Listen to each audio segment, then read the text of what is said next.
If you'd like to see the video on those, I'll put a link in the description or put something somewhere. Izzy Swan plywood tipper over deals.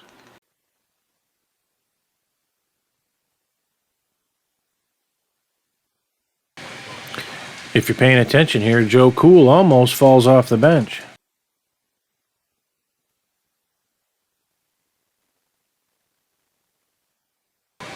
Now this thing here is another Izzy Swan build.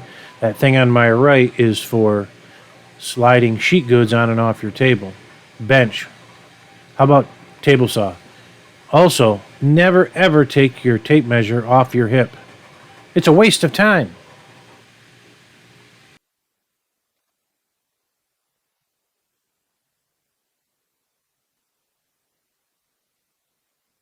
I should have mentioned in the beginning that these plans came from Jimmy Diresta. Now, in the plans, you can cut the parts out by hand or you can use CNC.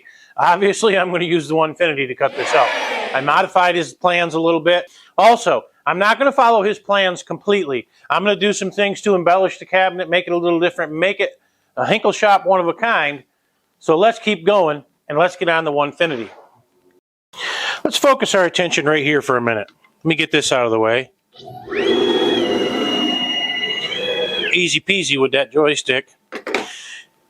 The fence is made out of PVC pipes, obviously, but you'll notice I don't have one in this corner. The reason for that is every time I bring a piece of wood over here, well, let's get something to show you as an example.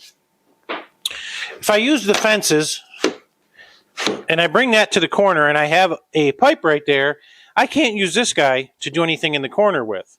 But by leaving this one out, I can, and that gives me a repeatable 0. So once I zero off this corner, I then can take my pieces and just put them in here and tell this machine to rock and roll, and we're good to go. So let's get the first piece of plywood in here. I'll zero off the corner, which tells it its height, etc., and easy peasy, bing, bang, boom. Let's keep going with this cabinet. All right, one more little tip for you. When you buy your high-quality materials from the local big box store, and they're shaped like this, I don't know if you can see that, shaped like a banana, make sure you put them on your mill so the bend in the banana is down. Then your clamps will hit and pull it flat on each side. If you put it the other way, you'll still have the crown in it when you clamp it down on the edges. Remember, banana down, flatten it out. Here the Onefinity is rocking out the slots for the side pieces. And here I'm going to be trimming down some cherry wood for the drawers. Always wear your hearing protection.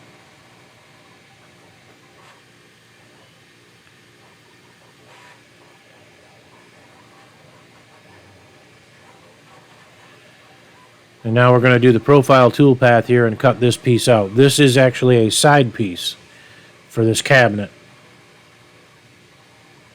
Hinkle Shop, like and subscribe, please, if you haven't done so already. Lunchtime, cookies and milk. No, cookies and Kool-Aid. And I was mistaken earlier with that. That was not for the drawer, it's for the base. I made the base out of cherry wood, glued together, and we're going to use some maple pins on this piece.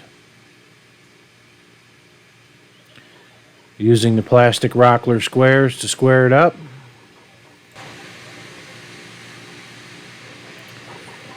Easy peasy lemon squeezy with those things.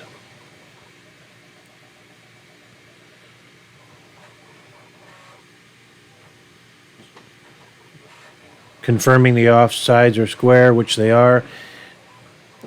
And here we're going to make the pins. A little trick there with the drill. Put a point on them and run them through the dowel maker with the drill. Don't pound them through with a hammer. You get a much better finish if you run them through with a drill. Like this. And it's loose. And it's perfect. Thank you, Onefinity. Now we're going to cut the shelf pieces out.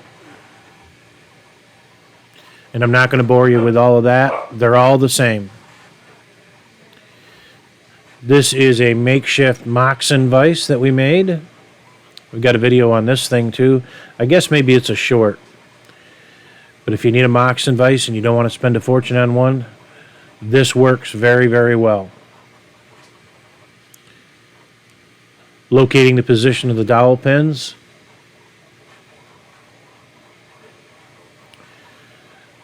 Going to use a pair of dividers here to try and make them even across.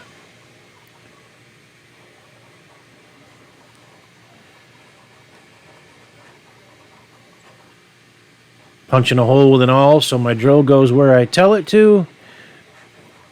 Going to use a drill block to make sure they're straight.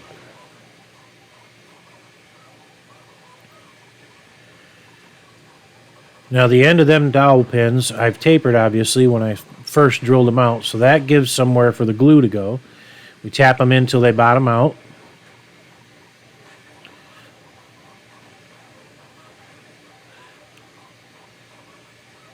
And of course you wipe the glue off on the bottom of your bench. Oh wait, we go get a paper towel.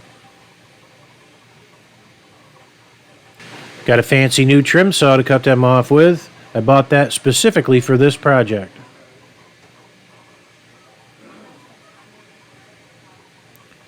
And here we put the jigsaw together. Jigsaw puzzle, I should say.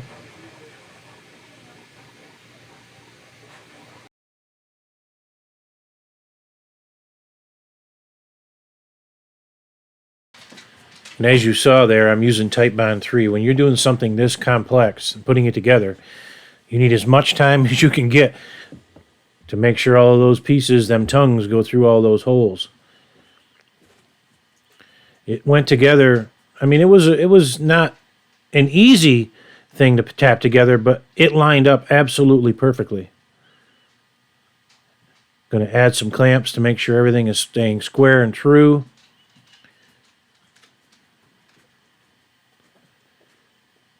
Little tappy tap tap in the middle to make sure the center is in. Going to add a few screws in the bottom for some extra support.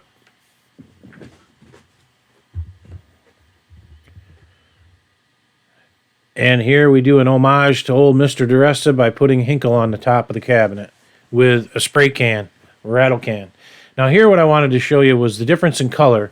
Sanding off the ends of those fingers, I can tell it's flush when the plywood goes from that color to the yellow color you see there.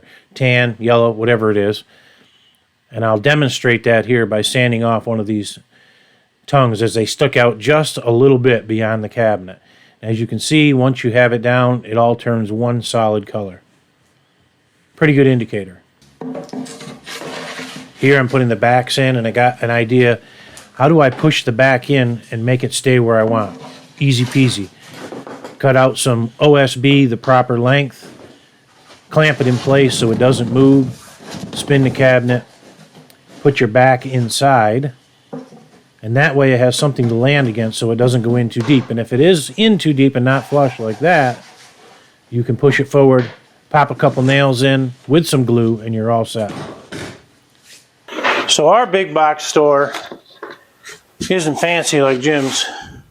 It didn't have oak. It's got maple. So we're going to go with maple. But I'm going to put this glue on with some fancy moves here. That'll make up for it. And also in honor of Jimmy, I'm going to stop talking here for a while and let you listen to the shop sounds, just like he does in his videos. So sit back and enjoy for a few minutes, hammers and pounding and nails and etc.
Now these things I need to talk about because I made them myself.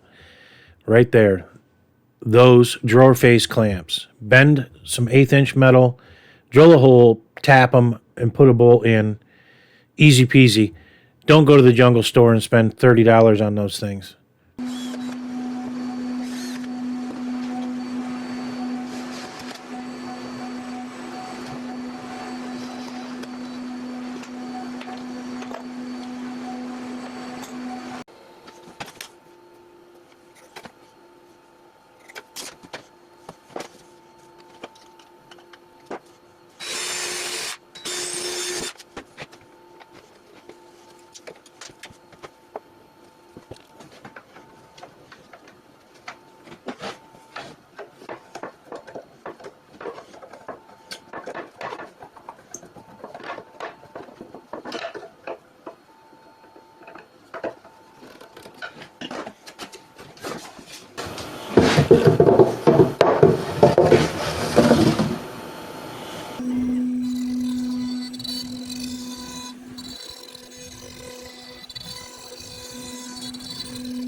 Okay, seems a shame to cover up that nice hinkle that's written there, but the plans call for putting some felt or something down inside that cavity. I didn't have anything big enough, but I did have these leather pieces left over from when I reupholstered the stools that I did in the video back some time ago. So there you have it.